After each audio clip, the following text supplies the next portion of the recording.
¿Debe pasar a la historia Barry Bonds como una leyenda o como un mentiroso? Hoy en Hablemos de vengo a ser un poco la abogada del diablo, a traerles algunos hechos para que ustedes mismos se formen su opinión acerca de este tema. Empecemos.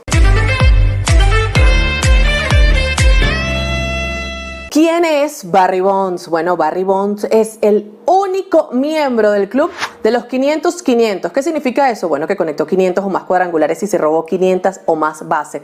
De hecho, para que vean la magnitud de este récord, no hay nadie ni medianamente cerca. Es decir, no hay nadie ni siquiera en el club de los 350 y 350. Es el líder histórico en cuadrangulares con 762. Y en la temporada 2001 rompió el récord, precisamente de cuadrangulares en una misma temporada con 73. 7 veces ganador del premio MVP, 8 guantes de oro, 12 bates de plata. Es el jugador que más bases por bolas ha recibido, con un total de 2.558. Bueno, y también es el líder en recibir boletos intencionales con 688. Es uno de los 4 peloteros en toda la historia de las Grandes Ligas en recibir boletos intencional con las bases llenas. Todo esto entre muchos otros récords. Y suena todo muy lindo, ¿verdad? Pero, ¿qué es lo que pasa realmente con Barry Bonds? Lo que sucede es que estuvo involucrado en el caso Balco. ¿Qué es el caso Balco? Primero vámonos al año 2003, cuando se destapa todo este escándalo de los laboratorios Balco en San Francisco, donde varios atletas profesionales, incluidos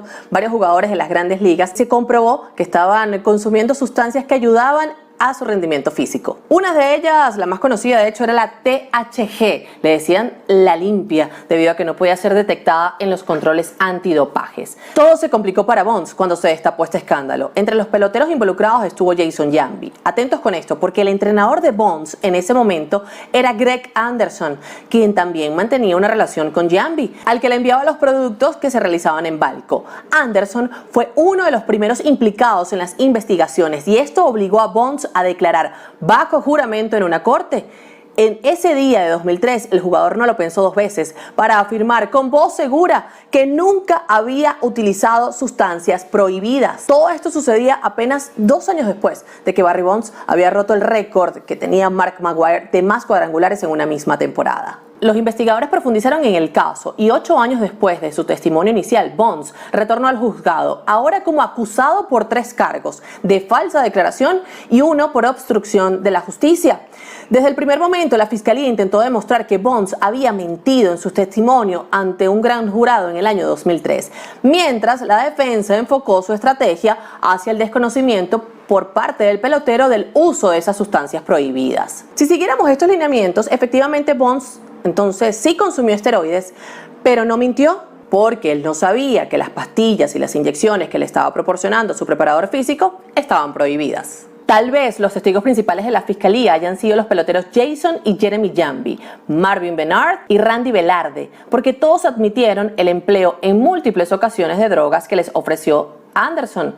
Recuerde que Anderson era el preparador físico de Barry Bonds. El argumento de estos jugadores fue que Bonds sí estaba consciente de lo que sucedía cuando su entrenador le prescribía determinados medicamentos. Además, también se demostraron los cambios en el cuerpo de Bonds a partir de estudios del volumen de su cabeza. Bonds, a pesar de todos sus números, se retiró en la temporada de 2007 porque ninguno de los equipos de las Grandes Ligas quiso tenerlo en su nómina. Ok, hasta ahora tenemos un poco claro qué fue lo que sucedió con Bonds, cuando mintió, cuando salió todo el tema del escándalo de los laboratorios Balco. Pero vámonos ahora a las Grandes Ligas. ¿Qué estaba pasando? ¿Cómo era su política antidopaje hasta ese año, hasta el 2003? ¿Qué tenía en la mente Grandes Ligas mientras se destapaba todo este escándalo? Bueno, les cuento a continuación. En 1991, el comisionado Fay Vincent envió un memorándum a todos los equipos que indican que el uso de esteroides estaba en contra de las reglas, aunque no hubo ningún cambio oficial precisamente en esa regla.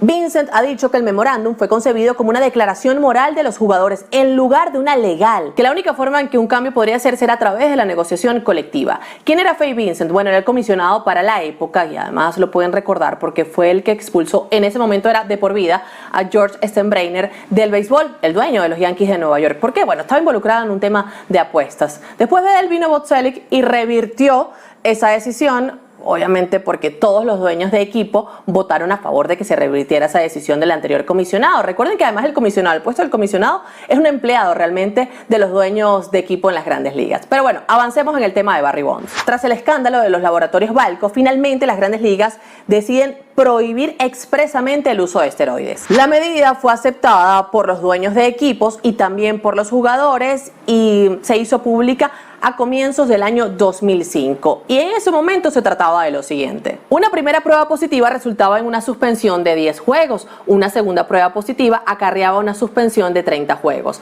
la tercera prueba positiva una suspensión de 60 juegos, el cuarto positivo traía la suspensión de un año completo y la quinta prueba positiva quedaba a discreción del comisionado. Los jugadores se pusieron a prueba al menos una vez por año, tenían entonces 5 oportunidades más o menos, ¿no? Este programa reemplazó al anterior programa de esteroides, en el cual ningún jugador salió positivo, o por lo menos se suspendió en el año 2004. Bajo la vieja política que fue establecida en el año 2002, si un jugador daba positivo, se le iba a otorgar tratamiento y además su nombre iba a permanecer en el anonimato. En noviembre de 2005, los propietarios y los jugadores de las grandes ligas aprobaron sanciones aún más duras para las pruebas positivas. Bajo las nuevas reglas, una primera prueba positiva resultaría en una suspensión ahora de 50 partidos, una segunda prueba positiva, una suspensión de 100 juegos y una tercera prueba positiva resultaría en una suspensión de por vida en las grandes ligas. El 28 de marzo de 2014, los jugadores y los propietarios anunciaron que las sanciones por una prueba positiva se incrementarían a una suspensión de 80 juegos por una primera ofensa y luego escalar a una suspensión de 162 partidos por una segunda infracción y una suspensión de por vida en el deporte para la tercera infracción. No se le permitirá a los jugadores suspendidos por la temporada participar en los juegos de postemporada y las suspensiones no permiten al jugador recibir pago de su salario mientras esté suspendido. Esta es el reglamento vigente, ese es el reglamento que todavía hoy tenemos en 2020. Pero entonces, habiendo dicho todo esto, ya teniendo las fechas un poco claras, cómo era el castigo en ese momento, si estaban las sustancias prohibidas o no, volvamos al tema central de nuestro Hablemos de.